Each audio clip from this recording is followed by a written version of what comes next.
ओं नमो भगवते वासुदेवाय। ओ नारायणं नमस्कृतं नरं चैव नरोत्तमं देवीं सरस्वती व्यासं ततो जयमुदीरयेत्। मूकं करोति वाचालं पङ्गुं लङ्घयते गिरिं यत्कृपातमहं वन्दे परमानन्दमाधवं। निगमकल्पतरुर्गलितं फलं सुखमुखादमृतद्रवसंयुतं पिबत भागवतं रसमालयं मुहुरहु रसिका भुवि भावुका।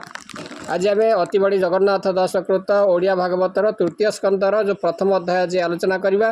प्रथमे तार वर्णना करवा। प्रथमे जो सुकमुनिंकर जो महाराजा परीक्षित को भगवान विश्वरूप आत्मार गति विष्णु भजनर महिमा विराट पुरुषंकर विभूति भागवतर 10 लक्षण आदिर वर्णना थिला। ये जो द्वितीय स्कंदर विषय वस्तु एबे आमे जानिबा जे ये जो तृतीय स्कंद यही स्कंदरे विदुर उद्धव संवाद तापर विदुर मैत्रेय चरित्र माध्यम दिव्य रसयुक्त कपिल ज्ञानर अवतारण करा जायछि। एवं महाराजा परीक्षित को सुखदेव कहले जे धृतराष्ट्र निजर पुओ मानक प्रति मोहग्रस्त होई पांडुंकर पुओ मानक भल दृष्टि देखिले नाही। से माने माँ कुंती सहित अति दुखरे थांती। एही समय पांडव मानक अधा राज्य दे सुखरे रहिबा पई विदुर धृतराष्ट्र को बुझेले। विदुरंकर ये उपदेश क्रोध प्रकाश करी नाना कटु कथा कही दुर्योधन तांकु ए राजपुर छाड़ी जावाई कहले। विदुर हस्तिनापुर जाई प्रभास क्षेत्र में पहुँचले एवं सेठारे जो कुरु पांडव युद्धर परिणति तापरे जो कुटुंबर विनाश खबर से पाइले। तापरे से नाना तीर्थ दर्शन करी वृंदावन रे से पहुँचले। उद्धव को साक्षात करी कृष्णंकर विषय से जानिबा को चाहिए। तापरे विदुर उद्धव को रामकृष्ण सहित प्रद्युम्न आदि कृष्ण नंदन मानकर कुशल संवाद पचारे। श्रीहरिंकर जो शुभवार्ता जानापी प्रबल आग्रह है। उद्धव तांको कंस विनाश एवं रुक्मिणी विवाह सत्यभामा विवाह आदि विषय निकट में वर्णना कले। सौनक उवाच सौनक आदि मुनिजने आनंदे सुत सन्निधाने विदुर कथा मने चिंती विश्वास भावे पचारती। हेसु तो तुम्भर वचन शुणी संतोष आभमन से कुरु विदुरर बाणी आम्भे तुम्भर मुखु शुणी हृदु छाड़ू भव व्यथा विशेषी कह तार कथा सर्वसंपद छाड़ी बने किंपा पशिला दुख मने अनेक तीर्थे देई मन पृथ्वी कला पर्यटन मैत्रेय मुनि संगर एकांते आध्यात्म विचार कहीं बा नदी तीरे बने स्वानंदे बसी सर्वजने संतोषे विदुरर आगे मैत्रेय मुनि अनुमार्गे बोइले बदरिकाश्रमे मैत्रेय मुनि अनुमाने कहिले तत्व सारवाणी जेणु संसारु तरे प्राणी से कथा कह मुनिवर विदुर विचेष्टित सार से पुणी बंधु त्याग अर्थे पुणी मिले इंद्रप्रस्थे एमंते मुनिंकर बाणी सुत संतोष मने शुणी कहती सनकादि आगे कृष्णर भाव अनुरागे शुण हे मुनि जन तोषे एक कथा सुख मुनि पासे आनंदे अभिमनुसुत उछिला मुनिंक अग्रत से सुख कहिले जे मन्ते से कथा शुण एक चित्ते। श्री शुकवाच सुख कहती भाव भरी शुण परीक्ष दंडधारी से धृत राष्ट्र जेते बेड़े निष्ठुरहीन बुद्धि हेले अधर्मे धन से संचयी निज सुतंकु भोग देई पंडु सुतंकु देखी भिन्ने निंदई निष्ठुर वचने बालके पितृहीन होई मातार संगे दुख सही हस्तिनापुरे तांक घरे बंचंती अति अव्यवहारे ताहांक मरण इच्छई भीम को विष लड़ू देई जतुर घरे अग्नि देला से बेड़े गोविंद रखिला पुणी सभार तले आसी पंचपांडवंकर मणि केश आकर्षी बाहुबले विवस्त्र कले सभा तले कुच कुंकुम लुह भरे अधवदन अनुसारे बधुर दुख से शुणिला पुत्र कुमारी न पारिला माया कपटे सभा करी दूत खेलाई धन हरि बड़े हरिले तांक देश कानने दाद सबरस अज्ञाते अधिक बरसे विराट देश मत्स्य देशे तहि बंचिले दुख सुखे बने कषण अतिरेके पुणी मिलिले राज्ये आसी विश्वासे राजा पासे बसी जीवन अर्थे किछि धन मागिले न देला राजन पुणी कृष्ण को दूत करी पुणी कृष्ण को करी दूत ग्राम मागिले पंडुसुत कृष्णर बोल से न कला सूची अग्रे से न देला कृष्ण को कला अपमान लोभे होइला हतज्ञान विदुर आनी यही घरे विचार कला अंतपुरे पांडवे मारी नाना व्याजे राजा होई भी सर्वराज्ये शुणी विदुर कर जोड़ी बोलई राजा पादे पड़ी तू तांकु अर्ध राज्य देई पुत्रंक तुले भुंज मही नहिले सुख नाही तोर से विष्णु तेजे बड़ियार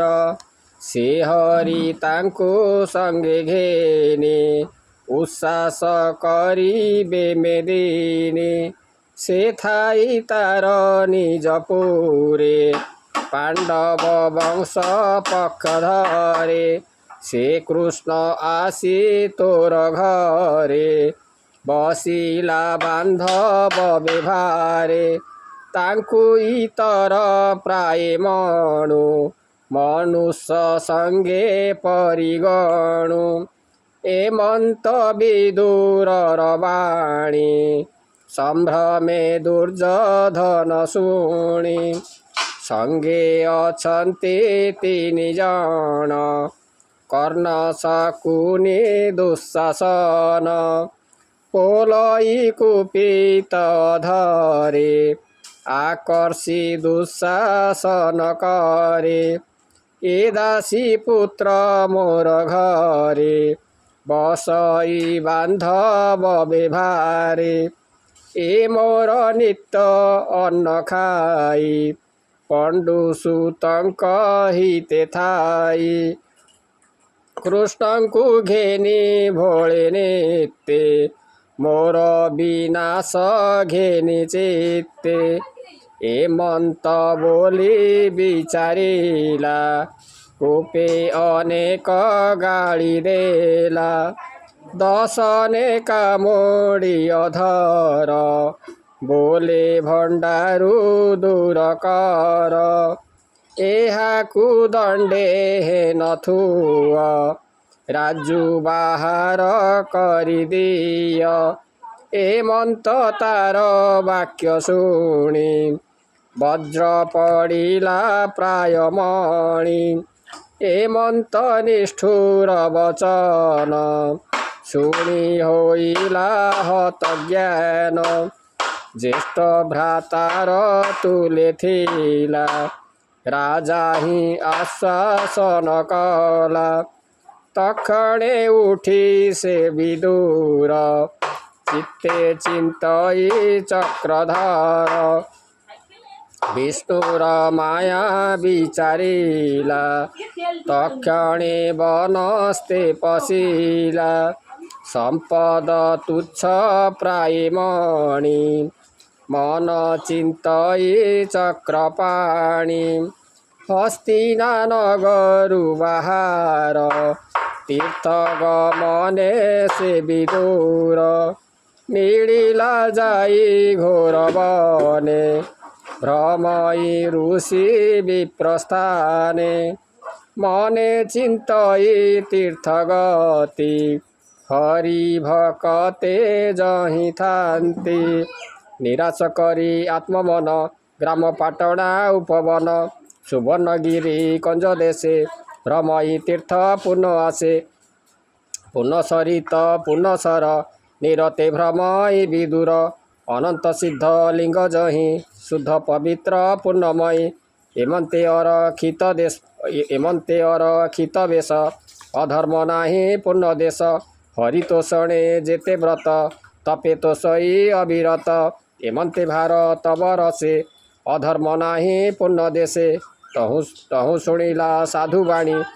अशेष कुरु बड़जिणी कृष्ण सारथी पणे आसी अनेक अक्ष हिणी जिणी गोविंद घेनी तीर्थ जड़े मंगल शुभ अनुकूले कराई अभिषेक पूजा कले एकांत चक्रे राजा सर्वे नासिले कुरु बळे जेसने वेणु दाबा नळे दग्ध बदने शोक करी सृजन बंधु कुसुमरी मौन होई अश्रुकंठे मिलिले सरस्वती तीर्थे जहार तीर्थे एकादशे तीर्थे सेवंती पुण्य देशे तीर्थे प्रसन्न अनुजान कौरव अनल पवन सुभाष गब्ब घृत जम एमंते एकादश नाम एते मंदिर विष्णु अर्थे तीरे सेवंती जेझामते ए आदि ब्रह्म खत्री जेते तीर्थ संचिले दृढ़ चित्ते प्रतंग मुखे निज तार दिशन्ति अति मनोरम से पुरदर सन मात्रे विष्णु स्मरण पशे गात्रे एमंते सरस्वती तीर्थे देखी विदुर कृत कृते तहु चढ़िला तो समने सौराष्ट्र सौवीर भवने कुरु जांगल मत्स्य देश जिणी जमुना रे प्रवेश कुरु जांगल मत्स्य देश जिणी जमुना र प्रवेश कालंदी तीरे वृंदावन जही विजय गोवर्धन शिवने भूली एके एके निश्चले उद्ध बंकु देखे हरि भक्तंकर सार तप आराधि महाघोर आसन निश्चल समाधि कृष्णर चरण आराधि एकांते अछि वृक्ष तले विदुर देखी बेनी डोळे से वासुदेव अनुचर किय बा देवा पटांतर देवगुरुंक पुत्र प्राये स्वभावे शांत बुद्धि बहे एमंते मिली बेनी जन निबिड़े करी आलिंगन विदुर उद्धवंकु चाहे बंधु बांधव स्नेह बही लोमहर से शुद्ध चेता कृष्णर पुच्छन्ति बारता कृष्ण पुत्रंकु आदि करी एकु अनेक नाम धरी सुण उद्धव मो वचन मुझे पुछई विदुजन सेहिर पुरुष सेहरि पुरुष पुराण अनादि पर कारण धरणी भारा नाश अर्थे मनुष्य देह ये जगते राम गोविंद फलधारी जादव वंशे अवतरी अछन्ति वसुदेव घरे आनंदे बेनी सहोदरे आम्भ वंशर अधिदेव देवकी तुले वसुदेव सुखे कि अछि निज घरे बंधु सुहृद भाव भरे प्रद्युम्न अछन्ति ना भले आनंदे जन निरतुले रुक्मिणी पूर्व तप फड़े प्रद्युम्न पुत्र कला कोळे भोजादि सात वंश राजा गोविंद तांकु कले पूजा छाड़ी आपणा कृपासन राज्य स्थापिले उग्रसेन भले कि जाम्बवती सुत से रथी मध्ये महारथ खमे कि छन्ति जदु माने जहाँकु संतोष अर्जुन संतोष धनुर्वेद देला तेणु कृष्ण को आराधिला सफला जदु सुत तार शुभे कि अछ य क्रूर कंस आदेश गोपपुरे लभिला कृष्ण रेणु शिरे अशेष रथी महायोद्धा भले कि अछि अनिरुद्धा जार महिमा शब्द जने तुरीय तत्त संगे घेने सत्यभामार पुत्र जेते भले कि अछन्ति समस्ते प्रद्युम्न कह भल कथा से भीष्म अति बलवंता जार चरण घात कोपे पशे शरण भूमि तापे अर्जुन अच्छी टिकी भले निरते गोविंदर तुले गांडीव धनु धरी करे रणे तोषिले शूल धरे नकुल सह देववाणी कुशल कह परिमाणी असिनी नासिका विवरे जन्म होइला एकाशरे कि कहे तांक गुण ग्राम देवंक व्याधि हरे नाम ताहांक बीर्जे जात होई सुंदर रूपे मनमोही पांडव चक्षु से बोलाई कह कुशले किय छई देख ये कुंती गर्भ अर्थे स्वामी को चिंते अविरते से स्वामी बिनु सुत लोभे जानम चौदिग भावे ताहाको छाड़ी भोग बिने रहिला सुत स्नेह मने श्रीकृष्ण परम मंगल आनंदमानंकर मूल तार चरणे सेवा करी मोए बेकान नेबी हरि देख उद्धव ता महिमा कही न पारे गुण सीमा ए जेते थिला मही तले अनेक अक्ष हुणी मेळे ताहाकु माया रे संघारी हेडे त्रिभुवन उद्धरी से हरि शुभ कथा मते कह उद्धव शुद्ध चित्ते एमते विदुरर बाणी उद्धव मने परिमाणी चित्ते चिंतिला नारायण